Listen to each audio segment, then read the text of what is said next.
সেখানে যে গালিটা দিয়েছিল সেই গালিটা আমাদের কোনো শোষকের সাথেই যায়নি।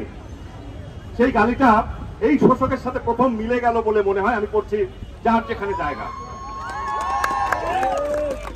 ভোলা ভালা আর কথা দিয়া কতদিন ঠগাইবেন মানুষ? আসছেন অহনো তাদের হয় নাই হুশ। গোসায়া গাছায় লন, বেশি দিন পাইবেন না সময়। আলামত দেখতাছি মানুষের ওই বইটয়। কলিমুদ্দিনের পোলা চিঠি দিয়া জানাইছে, ভাই আইতাছি টাউন দেখতে, একসাথে আমরা সবাই নগরের থাপ্পাবাজ মানুষরে কইও রেডি হইতে। বেদম মাইনের মুখে কতক্ষণ পারবো দাঁড়াইতে? টিকিট ঘরের ছাদে বিকালে দাঁড়ায়া তখন যা খুশি তারা কন।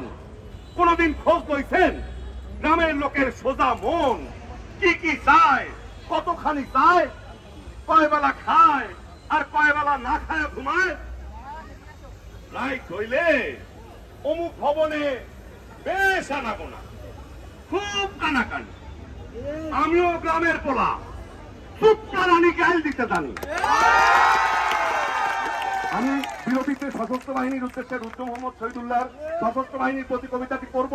গান চলুক, আমি পরে আবার করব। এই দেশের যত সশস্ত্র বাহিনী মাঠে নেমেছে, সেনাবাহিনী, বিজিবি, পুলিশ, তাদের উদ্দেশ্যে ভালোবাসা দিয়ে আমি রুদ্র মোহাম্মদ শহীদুল্লাহর সশস্ত্র বাহিনীর কবিতাটি একটু পরে করবো। গান চলুক।